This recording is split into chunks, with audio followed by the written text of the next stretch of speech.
Money in the Bank takeaways, ladies and gentlemen. You know, I had high hopes for this pay-per-view. It is, I said before this pay-per-view started, it is the fifth biggest pay-per-view if you ask me, outside of your big four, and I think Money in the Bank is right there with them because it's always exciting because of the Money in the Bank matches. You got the title matches on there as well. So nobody makes for a good pay-per-view.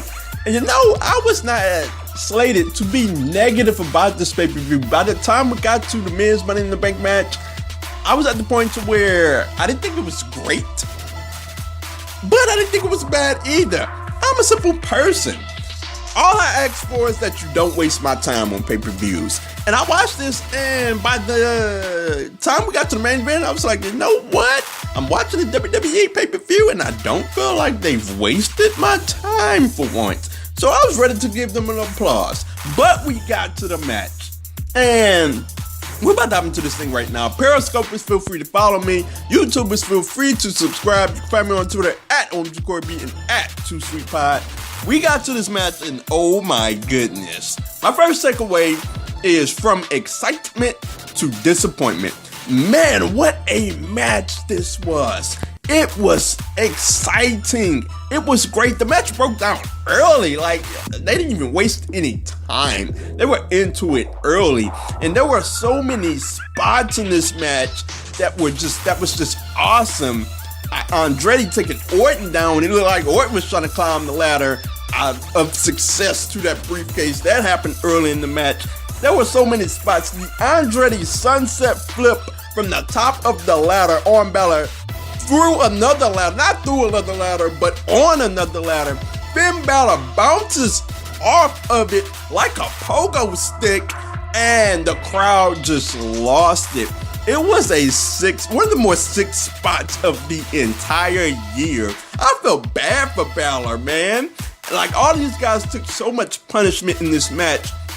Ali hit a Salida del Sol on Andretti from near the top of the ladder. A Corbin chokeslam on Ali through the table. So many spots in this match that I was impressed with. And I watched this. It was 8 o'clock my time. Pay-per-views normally start at 6 o'clock for me. Well, I always start at 6 o'clock for me. So I was 2 hours behind. I ended up finishing this at midnight or so. So it was a long night, but this match was exciting, man. Kept me woken up, and so many great spots. And we get down to the end, and I'm so excited. You know, I'm so invested into the match. And I identified two guys before this match, Drew McIntyre and Ali.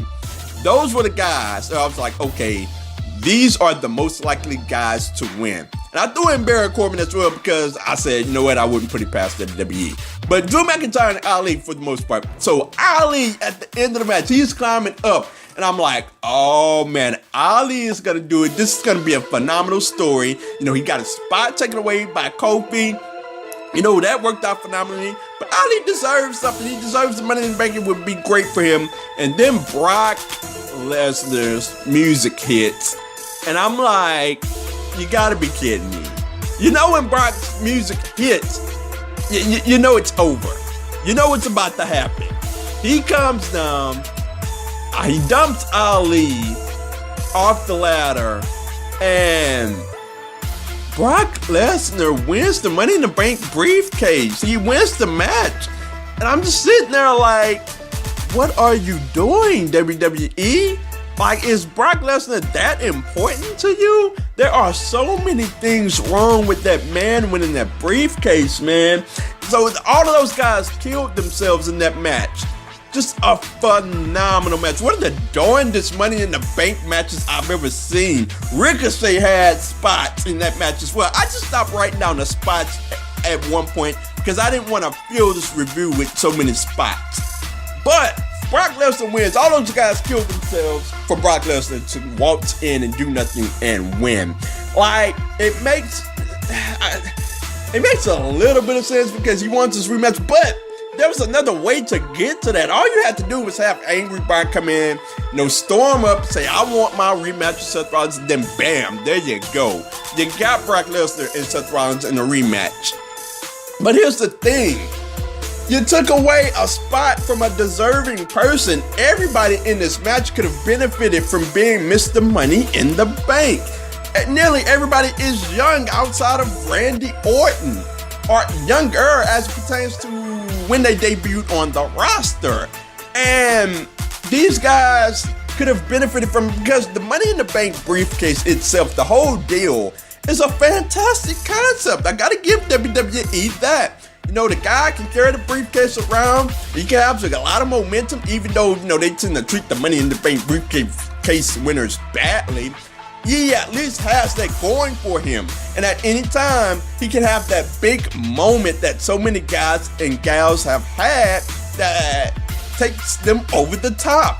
At least in the moment. It depends on what you do afterwards, you know, as to how far they climb up as far as their momentum goes. But they have that moment. Ali could have benefited from that. He could have carried that around. A lot of guys could have benefited from that. Drew McIntyre could have benefited from that. Can you name me a big win that Drew McIntyre has? Like a legitimate huge win that he has throughout this current run in WWE. I can't name one off the top of my head. I'm talking about a legitimate huge win, like at a pay-per-view, a huge win, a singles win.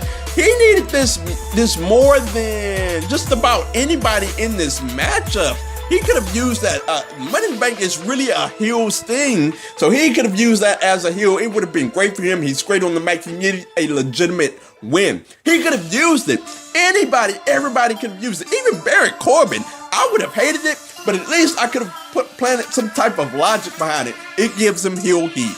Okay, I can get with that, even though I wouldn't have liked it. When you put it on Brock Lesnar, it does nothing for nobody. Like, Brock Lesnar doesn't need the briefcase. He doesn't need that momentum. He's Brock Lesnar. He's going to get his rematch regardless. He's going to be in the hunt regardless, whether we like it or not. And I see a lot of people trying to justify the fact that Brock Lesnar won.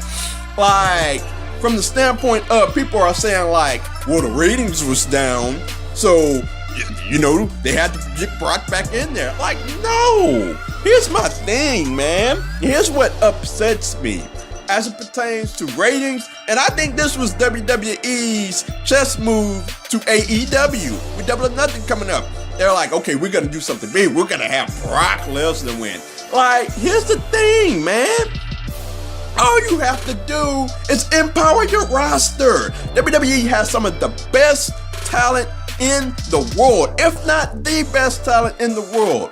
Put them in phenomenal positions. Like, give them incredible storylines. Tell them to just go out there and tear down the house. If you wanted to have some type of chess move to AEW, just have those guys, tell those guys in the main event, go tear down the house. And they were tearing down the house. That crowd was invested into those guys.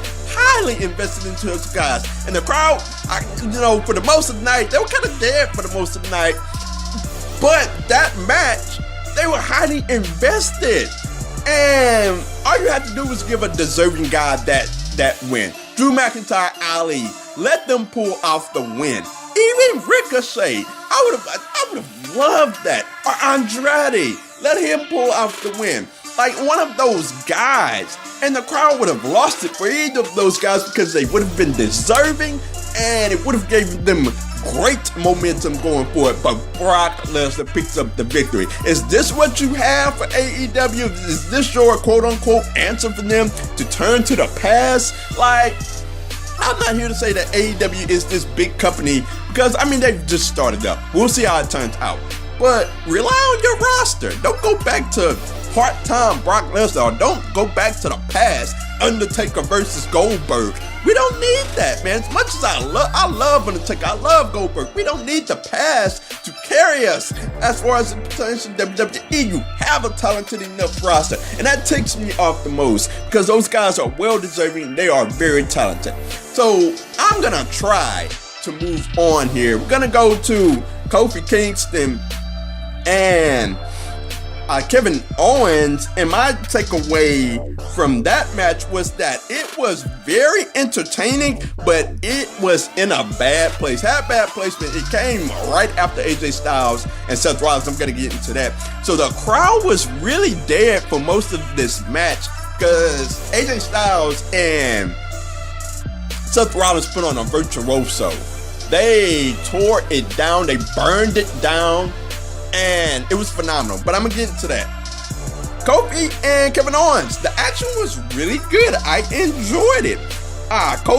Kevin Owens' frog splash to the floor. I enjoyed that. That was some nice spots in this match as well. The Kofi dive from the top rope to the outside. Only to eat a Kevin Owens super kick. That was nice as well. But the problem with this match is that I had it set in my mind that Kofi was going to win, and I never really bought Kevin Owens like near falls. The pop-up power bomb, okay, that was a nice near fall, but I never really bought into it because Kofi just won the title. You know, you can't take the title off of him. So I had, problems buying into Kevin Owens' offense from the standpoint of does he have a legitimate chance to win? But as for the action overall, I enjoyed it. I didn't understand why Kevin Owens was pulling off Kofi Kingston's shoes. That was weird. But Kofi would go on to pick up the win. I know it was the right result. Sometimes you can't help that. You got to put on a match. You can't help that. Kevin Owens is he's a credible challenger, but not from a believability standpoint that he will win. That's pretty much what you can do about that outside of putting on an excellent match. And they did put on an excellent match that I really, really enjoyed. My next takeaway is that the Best versus the Beast Slayer Rock. What a phenomenal match this was, no pun intended. It got started off a little bit slow, but I was watching this match and I was like, okay, it's starting off but this is gonna pick up. These guys are too phenomenal for it not to pick up. So many great spots outside of this match. When AJ Styles was about to Styles clash Seth Rollins on either the apron or the floor, I was like, oh my goodness, he is not about to do this. And he didn't do it, but the crowd, you can hear the crowd buzzing for that. They got into it for that. There were many spots in this match that I loved. The multiple suicide dives got the crowd involved as well. The deadlift buckle bomb, that was very impressive. What goes underrated about Seth Rollins, he's very athletic. The crowd loves him, but that guy is strong. He is a strong guy for his size, and that gets rarely put into play. But you see it when you see Seth Rollins deadlift AJ Styles like it's nothing and throw him into the corner. That was very impressive to me. I love that. That led to a nice frog splash as well, which got a near fall. The springboard reverse DDT by AJ Styles, I love that as well. He pulls that off very greatly. But the spot of the match, the spot of the year, you know why you're here. You know why I'm talking about this match. The spot, like I have not seen many things like this in my wrestling fandom. However many years, 30 years, 29 years, however long I've been watching it. Seth Rollins curb stomp into a Styles Clash reversal. It was phenomenal and got an excellent near fall. The crowd lost it on that. Like, there are some spots that you can see coming. Like, say when AJ Styles was facing off with Randy Orton, you're thinking, okay, a 450 into a Randy Orton RKO would be phenomenal. You can see that coming. But I cannot imagine that curb stomp Styles Clash reversal in my wildest dreams. I think it eclipsed the curb stomp RKO reversal that Randy Orton and Seth Rollins pulled off at that WrestleMania. It eclipsed that. It was a phenomenal spot. Seth Rollins would go on to pick up the victory. The right call there. No, Seth Rollins just got the title. I enjoyed that. It was a phenomenal match. Great result. Just phenomenal. Moving on. My next takeaway, Elias squash. Not much to talk about in this match.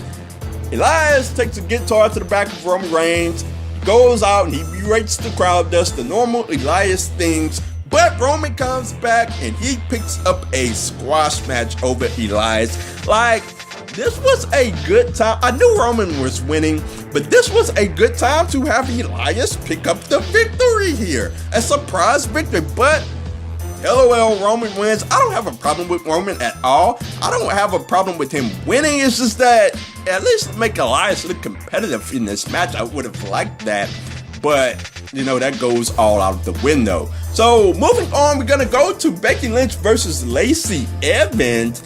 And what I have here is a weird finish. That's my takeaway. Becky Lynch played the face and peril role in this Lacey Evans matchup. Lacey Evans pretty much had control for most of the match, and it was a good match. But the thing that killed it here was, boy, what a strange finish. What were these referees on last night?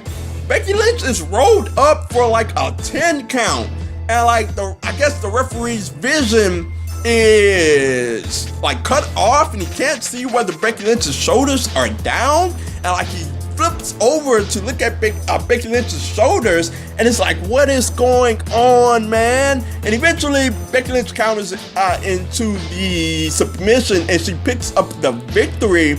And it's like, man, what is happening with these referees? What a bad finish that was. And out of nowhere, Charlotte Flair's music hits, and my next takeaway is madness. I'm going to group all this into one.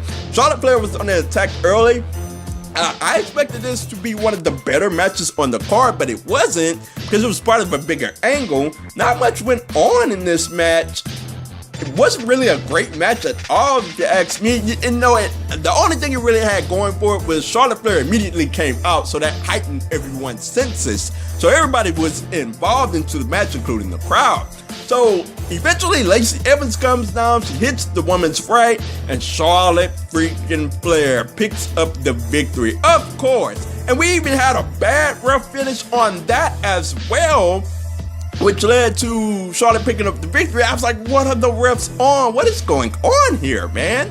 But Charlotte and Lacey Evans is on a beatdown of Becky Lynch, and the crowd is chanting, Bayley, or we want Bayley, or something like that. You're thinking, okay, what's gonna happen here? They're prolonging it for a long time, and Bayley's music hits. She comes down, she lays out Charlotte, and the crowd, man, they are just going insane, bruh. And it was a great moment. Bayley's just standing there. The announcers are quiet. And she's just standing there. The announcers are quiet. She picks it up. She cashes in on Charlotte. And she picks up the victory. Bayley is the champion. And what a phenomenal moment. Finally, something good happens to Bayley. Thank God. And I don't know if it's a slight at Sasha Banks or not, but I mean, I don't even care. Bayley picked up the victory. She's the champion. What a phenomenal moment that was. So we're gonna move on into the rest of the card, and we're gonna move on into the Cruiserweight Championship matchup. Tony Nese versus Ariya Daivari, and a match is what I have listed here. And it got off to a slow start, you know, and the action itself wasn't really bad, but the crowd wasn't really invested until towards the end of the match. Nese hit a tope, and he hit a nice 450, which woke the crowd up for a near fall. Daivari hit a sweet clothesline, which got a near fall as well, but Tony Nese would go on to pick up the victory. Here's the problem. These cruiserweight matches cannot start off slow. You got to reckon back to the WCW cruiserweight matches where they had a fast pace from the get-go, and that's what this cruiserweight match needed. Not many people watch 205 Live, so I can understand the crowd. They're not really invested into the characters. They can't really boo Daivari that much because they're not really invested into him. Can't really get into Tony Nese because they're not really invested. The way to get the crowd invested is a fast start right out of the gate. And I hope the next time they're on pay-per-view, they start with a fast start with the next match. So, moving on into the next takeaway. Really? We got Shane McMahon versus The Miz, and why are we putting up with Shane McMahon? First of all, Shane McMahon and his horrible offense, they had Shane McMahon take control of the match for the most part right at the beginning, and the crowd was just out of it. I don't blame them here because I can't get into Shane McMahon's offense. Like, I can't do it. I can't do it, man. He throws these horrible punches, and it's just hard to watch. And even watching it live has to be horrible, man. Like, that's when the crowd just started chanting, boring, boring, man. And we even had a spot in the match where Shane got the rope break, and they previously said, okay, you can't break the ropes in a cage match. And it's like, what is the ref doing? The refs was just on something today. I know they got yelled at when they went to the back. My goodness, man. And towards the end of the match, I'm like, just get it over with, man. So the Miz and Shane is climbing up, and Shane is on the outside, and I'm like, Shane better not win this match. And the Miz pulls Shane's shirt off, and Shane wins the doggone match. And I'm just sitting there like, what are we doing here? Why is Shane winning here? Why does this feud has to go on? Like, that made me want to pull out my hair, man. The remaining bits of my hair, I wanted to pull it out. So moving on, man. Get Shane out of here, man. Get him out of here. Let the Miz move on to something else. Moving on, my next segue is Surprise! Samoa Joe versus Rey Mysterio. And a surprise finish. Rey Mysterio cuts Joe open, and he hit a senton on him, a seated senton. Next thing you know, Joe is busted open, and I think they called an audible in this match. Rey went on to hit a Rana, and he got the victory over Joe in like a minute. It was like, whoa, what happened there? Like, I didn't even have the time to get ready for the match, and the match is over. So, obviously, Samoa Joe laid the beat down on Rey Mysterio, and we'll see. Obviously, the feud will continue from here, but a short finish there. Obviously, they called an audible. So, moving to the women's Money in the Bank match, this was phenomenal, man. And the takeaway I have from that was a great start to the pay-per-view.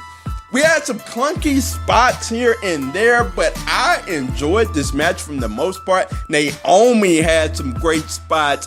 She jumped off of a couple of ladders. I enjoyed that. We had Dana Brooke swinging from the briefcase. That was a great spot. The crowd was involved on that. The spot of the match for me was the top, not top rope, but an eclipse from the top of the ladder from Ember Moon. It was phenomenal. When she did that, the crowd went insane. And we had some good storytelling in this match. Carmella got knocked out early. Then Carmella comes back. It's like, okay, Carmella wants revenge. And Sonya Deville came out of nowhere. And it's looking like, okay, Sonya Deville is gonna help Mandy Rose to victory. And Bayley, this was a phenomenal moment. Bayley runs up the ladder, breaks all of the ladder match rules, runs up the ladder and just stares Mandy Rose and Sonya Deville in the face, knocks them off the ladder. Bayley picks up the victory. She would go on, obviously, as I mentioned, to win the championship. The crowd lost it for Bayley. I lost it for Bayley because I'm just that invested into Bayley. I see that she is a crown jewel, no pun intended, to the pay-per-view last year, to the women's division, and she just wasn't getting used properly, and I wanted the best for her. I wanted her to win this match. She was my pick to win, and she did win, thank goodness. It was a phenomenal start to the pay-per-view. So that is my takeaways to the pay-per-view. Extra stuff that happened throughout the pay-per-view. Obviously, Sami Zayn got taken out. We'll see what happens with Braun Strowman. The Lucha House Party got destroyed by Lars Sullivan. Like, I'm not really into Lars Sullivan. I'll give it a chance to see how it plays out once he gets a legitimate feud. We'll see. And Mick Foley will be introducing a new championship on Raw. Like, I don't know what that's about. like a question, like, do they add another mid-card title? Like, I don't really think they need to do that. Can't add another world title because the world title is the world title. Can't add more tag championships. I don't know what it's gonna be. We'll see. I guess we have to tune in to find out. So let me know what you thought of Money in the Bank. Like, I was always told that a bad ending can ruin even a great movie. And I thought this was a good pay-per-view with its good and bad. But I thought the good outweighed the bad heading into the main event. And throughout the main event, I was like, okay, yeah, I can rock with this pay-per-view. And then Brock Lesnar got that briefcase. And that's when I soured on this entire pay-per-view. Because it was a bad ending. It left a bad taste in your mouth. So I didn't like it. Just that ending really left a bad taste in my mouth. Let me know your thoughts, whether that's in the YouTube comments or on Periscope or on Twitter.